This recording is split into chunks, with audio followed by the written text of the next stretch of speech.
Counterpoint. I am your host, James Just. With me today is author extraordinaire, Mr. John Cameron. How you doing this week, John? I got the blahs, but I think we'll power through it. Yeah, it's a warm, kind of almost muggy day out here as we're recording this show, so it's everybody's dragging a little bit. But what isn't dragging a bit is the U.S. Supreme Court. We're going to start off as the U.S. Supreme Court dealt a blow to the EPA and environmental protections. Now, this is really kind of depend on your perspective on how far the environmental protections have veered off their original course, right? All of us want clean water. We all want clean air. I don't think there's a single person. I don't know. I don't trust air I can't see or taste. I'm a city boy. We all want clean water and clean air. But the question is that these environmental protections far exceeded their original mandates. They've become, we were talking before the show about activists. The radical environmentalists have co-opted the Environmental Protection Agency rules with the support of the radicals in the primarily Democratic Party and the radicals in the courts to put a stop to basically commerce. On the other hand, there is some benefit to those rules, or there was in the past, that most public works projects are out and out boondoggles that have no use other than taking money from Oklahoma or printing it in the presses, which are running overtime, and sliding it through a company so that political donations go back to the politicians who stole it, and they all sit around and say, look what we did for you. So it did have a tendency to slow those down, but it also slowed down things like houses, and that's a problem. Yeah. Well, and California just repealed reorganized the, what is it, CEQA, because it was preventing housing, basic housing for being built. But what they did was make sure that they could still fast track all their boondoggles. Yes. So they said infrastructure, like all infrastructure is created equal.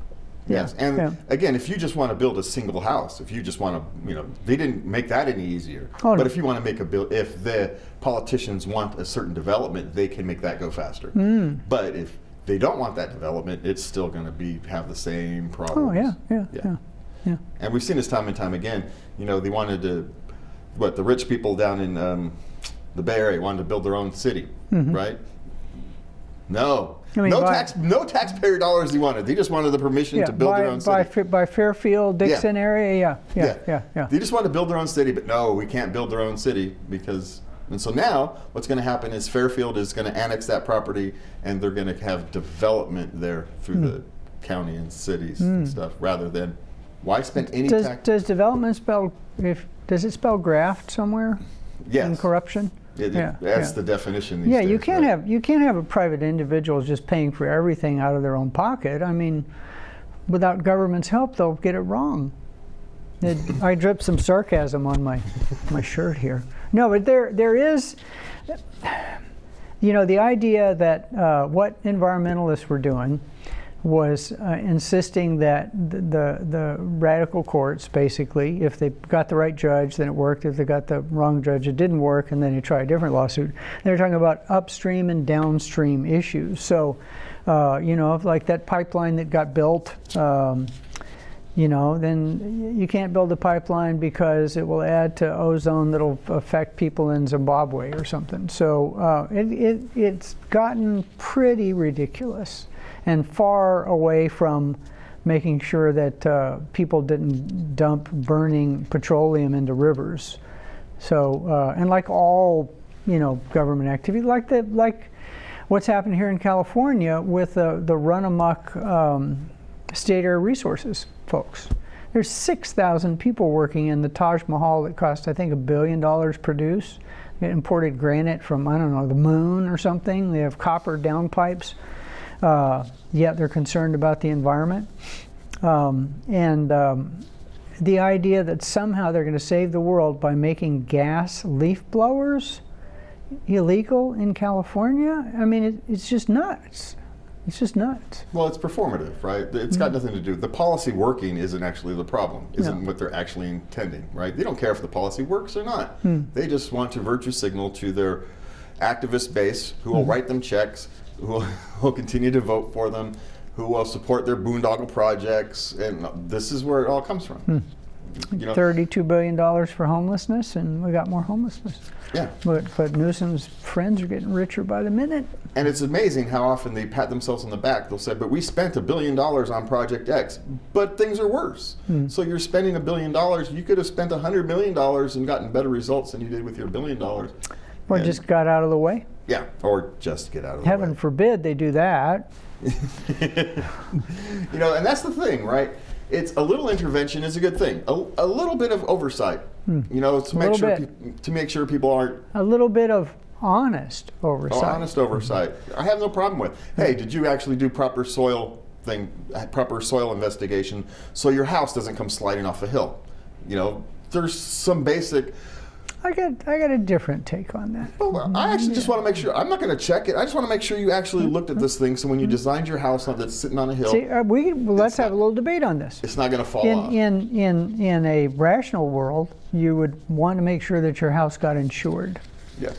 There would be private insurers. There wouldn't be the government picking up the tab every time there's a disaster, because even though you had all the paperwork signed, the house still slid down the hill because the whole hill slid, right? Yeah. And so, but if there's an insurance company whose sole motive is to make sure they get a profit margin, insuring your house, they'll make sure it gets inspected before they offer insurance to you. But they don't have to now because their work is sort of done by all these government agencies, but it isn't really done. Yes, it's not really done. No. Well, part of the reason it's not really done is because we've saddled them with too much responsibilities. Yeah. Right? Rather than say, hey, go out and make sure that these houses that are built on hills don't fall off. You know, you've got them doing all kinds of other goofy stuff.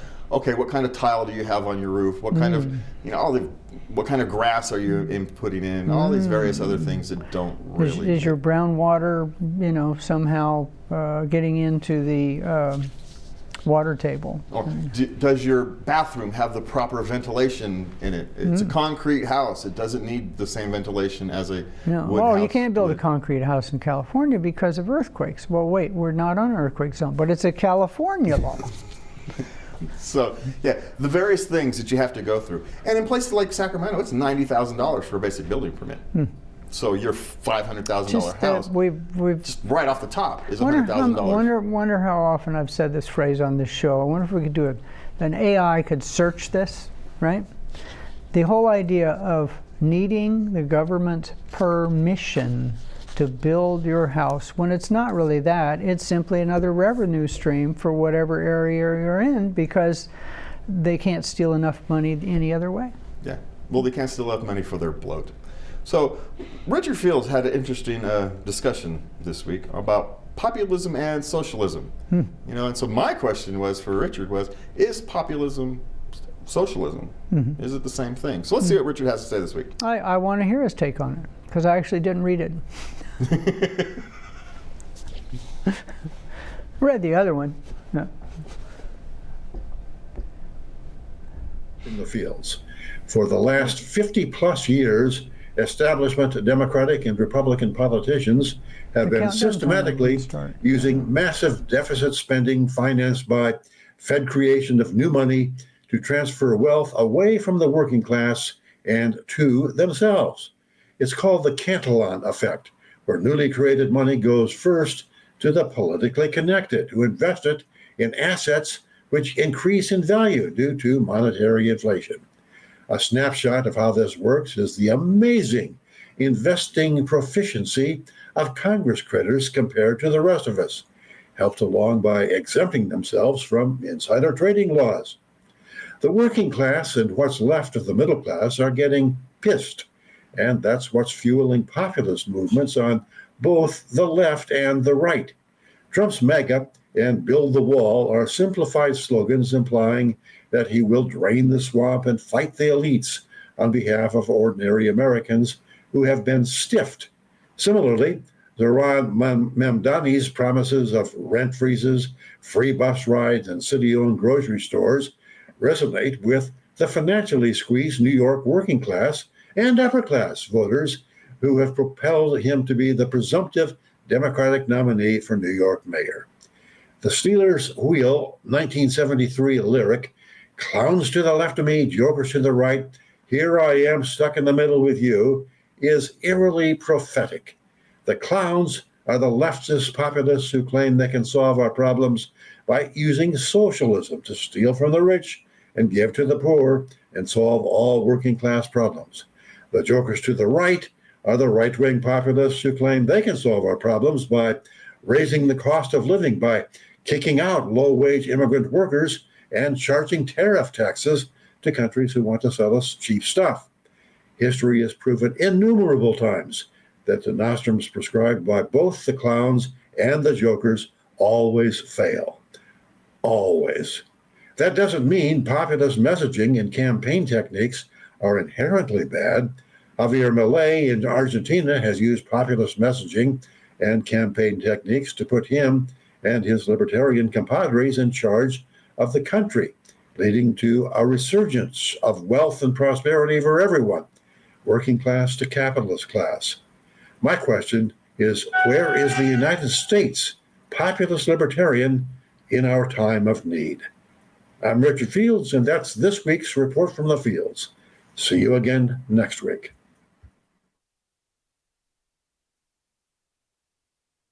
It's always insightful as usual. You know, me and John were laughing because we were talking behind the things, and we caught. We were surprised that it ended a little bit. So we apologize for that. But you know, Richard always has interesting perspectives, and you know, with this, the guy who's been elected, who has potentially been elected, who's just a Democratic primary, and everybody's treating it like he was elected mayor already. You know, it's an interesting question as we move through the next 6 months, a couple of years, to kind of figure out the difference between populism and socialism, because there is a major difference. Populists are the guys who stick their thumb and their finger in their mouth, put their finger up, and see which way the winds are blowing, and they do that. Right? That's fundamentally what a populist is. And I think what Richard said, that some populists have a moral compass and do very well. I mean, like Javier in Argentina, which was his example. You know, instead of the swing between socialist and fascist that normally happens in South America, he said, why don't we try something different for a change, folks? Let's try freedom. And enough people were fed up and got excited by the crazy man with the chainsaw and the clone dogs and the Elvis haircut to say, yeah, let's give it a try. And shocker, it's working. Yeah, it's despite all the efforts for the people to not let it work, it is working, because freedom will always work. Yeah. Now, freedom is messy. That is the consequence of freedom, right? Freedom isn't necessarily clean. It's not always pretty, but long term, it ends up with the best results. And I think that's one of the things. And it's not. People think, as they say, that freedom, i.e., capitalism, is mean-spirited, but you know, having people earn their way is much better than you know, stealing money from one person and giving it to another. Well, I do want to give them. It is true. Capitalism, nature has no care about your feelings. Nature does not care about you. It's kind of like me and woke people. Yeah, nature doesn't care about doesn't care about animals. Doesn't care about anything. Nature just is. Yeah. And so, yeah, the nature of freedom is just is. You have to create the community that cares about you, and you do that by caring about your community. And that mutual volunteerism is what actually creates just and robust societies, and socialism never has. You know, all these people, when you ask, just give me an example of when it's actually worked long term. They don't have one. No, they can say, well, it worked for 2 or 3 years, but it didn't work. If it doesn't work for 15, 20, 30 years, then it doesn't Or 250, work. Despite everybody's attempt to hobble, you know, I'm talking capitalism. Yeah. But anyway, hey, we got to move on. We got to move on. Don't we, host? Mr. Musk, Elon Musk has proposed a new political party. And of course, Trump says DOGE might have to eat Elon, right? This is, it's kind of the fun. You get these two different goofy things. Oh yeah, they're both. I mean, they're both nuts. But Musk has actually produced something. My favorite phrase about Elon is Douglas Murray. People call him a neocon. He might very well be one. Wrote an article about Elon, or had an interview, and he said, "Yeah, he's basically a modern day Leonardo da Vinci. He caught a spaceship with chopsticks." And that's one of my favorite comments about anybody. But nobody is perfect. These two are. Anyway, well, the idea that Elon's going to get hit, Trump's going to take away, or the new bill that we're going to talk about at some point, or have. I don't know. I don't remember. Last week. We did last week. Yeah. Is taking out a bunch of the graft and corruption from solar and wind, and well, maybe not all of solar and wind, but for the tax breaks on electric cars and all the rest of that. And the fact that they were there in the first place shows that the economic model to create them wasn't economic. And so let's let the market decide. Yeah, there comes a point where you do have to let the market decide, right? These industries have to stand on their own 2 feet. You cannot keep subsidizing them with taxpayer money, because it's. But I take umbrage with the numbers they're throwing around about the subsidies and contracts Elon gets. Elon found a way to deliver cargo into orbit with his SpaceX at 1/10 the cost that NASA was doing it. So basically, how much has he saved the U.S. government? He got no subsidies for SpaceX, and the Tesla thing and all the rest of that still cracks me up. That these because he did get a loan for Tesla, but he paid it back early. Yeah. With a penalty. It was an early payment penalty, and he actually paid the early payment penalty. Yeah. Because he wanted to pay it back. And how many of those clowns that were part of the Biden corruption thing got billions of dollars, had companies fail and go bankrupt, and they just waltzed off to Switzerland with their money? All those. Oh, there was a whole laundry list of solar companies that got lots of government monies, and 6-7 years later out of business. But the founders did quite well. Oh yeah, shocker. Yeah. Imagine that. Imagine that. So we're going to continue to talk about Elon. There was a question at FEE, why DOGE failed, and the question is, why did DOGE fail? Well, I don't. See, FEE's had it in for old Elon for a long time, and I don't know if you can say that somebody went in. Elon, by his very nature, he doesn't seem like a salesman, but he is. He always overpromises, always, on everything. He only saved the country a couple $100 billion, and it would have been a whole lot more if the courts and the deep state didn't stymie him at every turn and not even let him look at stuff, So, yeah, did he save $2 trillion? No. But, they and I think the FEE article, quite frankly, missed the point about why DOGE failed. Is because the business of government is not the stated business. Business is to spend as much money as possible and give money to your friends and take it from your enemies. So unless the whole structure of government as we know it has changed, anything like DOGE is going to fail. Yeah, well, it's failed before. Remember, DOGE is just built off of, what was it, the Obama program? The same, essentially had the same. Well, to tell you how bad government is, there's a book by, I wish I could remember the guy's name. And to tell you that he was not a conservative or not on the right, I'll explain where he came from. The book is called How Washington Really Works. And he was hired by Sergeant Shriver. And of Peace Corps fame, Kennedy said, we want to help poor people out in the world. We're going to set up the Peace Corps. And the Peace Corps was so inefficient that Shriver brought in this guy to make it efficient. And after he tried to make it efficient for a while, he says that, government's never going to be efficient because its sole purpose is to continue itself, and it will never do its job, because if it did, it'd be out of business.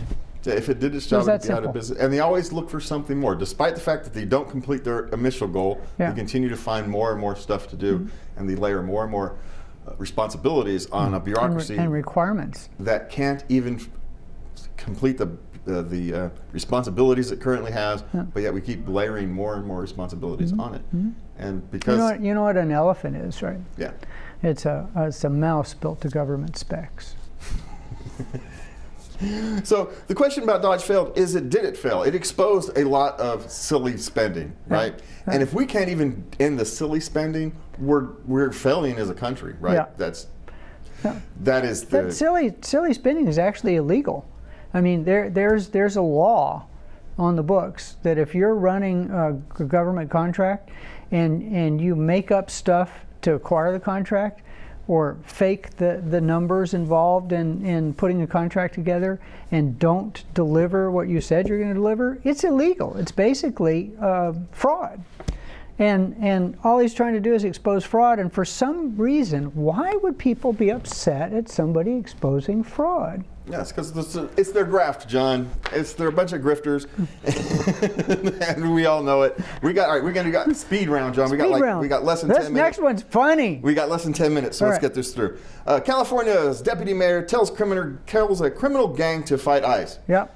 Now, this is one of these things.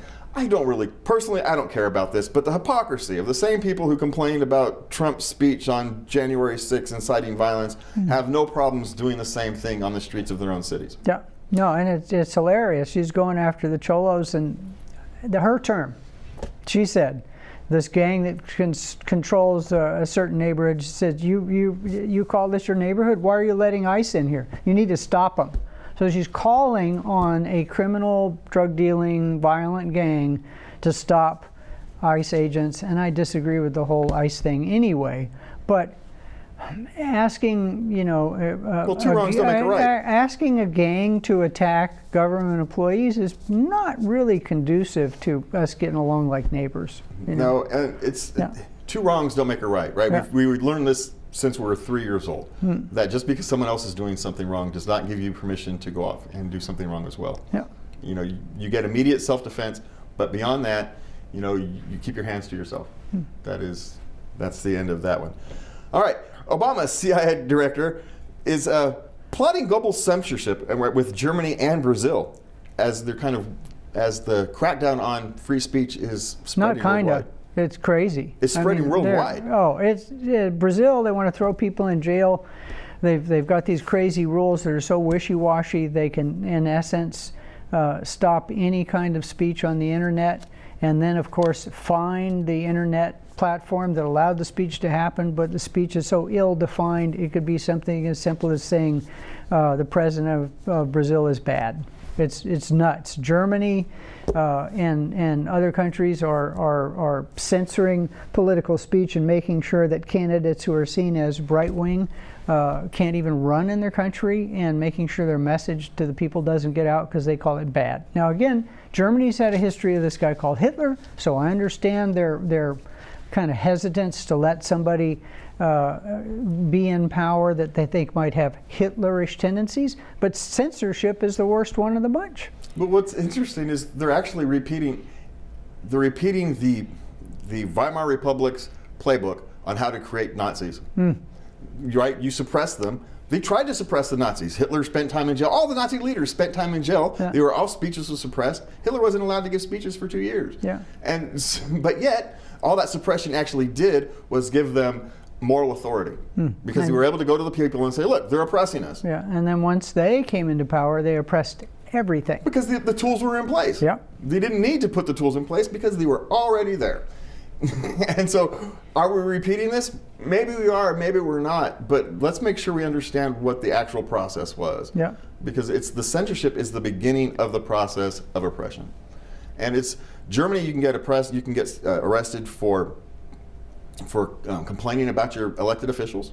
So, if you don't have free speech to complain about your government and your elected officials, you don't actually have free speech. And what is it in England, that lady? 31 months in prison for a racial slur, and we don't have time for it now, but I'll talk about this cool English show on a later, where the politicians go out in the public and they're grilled by the citizens and they ask them this question, and every single time they have that thing now, they get hammered over that woman, while the people who were quote-unquote groomers, gang rapers, are walking free. Some of them are spending less time in prison than she is. Yeah, it's when your speech, your ability to express yourself is treated more harshly than, I don't know, stealing a car. You know, don't you have to get that serious, right? You steal a car, you're out in a couple months at worst, right? So this is very strange when we entered a world where free expression is punished more than, I don't know, violence and theft and things that we all agree on are universally agree on are criminal behavior. Yeah, absolutely. It's a strange world we're living in. I agree completely. All right, John, school choice. We've got the Supreme Court had a decision, the Muhammad decision, right? Mahmoud? Yeah. Mahmoud.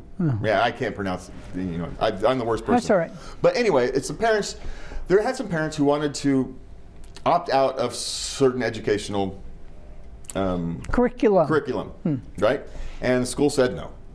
And lower court agreed with the school. Supreme Court, in their usual now 6-3 kind of thing, has decided no, you cannot.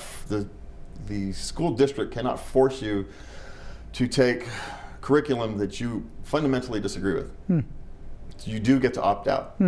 Well, the school district let them opt out at first, but then everybody was opting out, and they couldn't have that because it was basically social messaging about, I don't know. Anyway, it's not really important what it was. Yes, but all of the parents were opting out, saying, no, we don't want to teach our kids that. And they said, well, we can't have them all opting out. So they said, nobody can opt out. And then turns out you can. And what would fix that? What would instantly fix that? School choice. We've been pounding on school choice. Anytime you ask people in this country who favors school choice, it is the poor people who want to get their kids out of the crap government schools where the teachers make 3 times as much money as they do and have wonderful benefits in retirement, and send their kids out on the streets graduating from high school being unable to read so they can't get a job. They want to take the government money that's theirs, by the way, government, my money, not the government's money, and spend it to put their kids somewhere else. And if we did that everywhere, what would happen instantly is public schools would respond with better education. Yeah, they'd be forced to, right? Well, it looks like we are out of time, John. It's a nice picture. So, well, thank you guys for being with us tonight. Thank you for being with me tonight, John. Everybody, thanks for watching. Have a good night, and please remember to love everybody. Especially those that don't.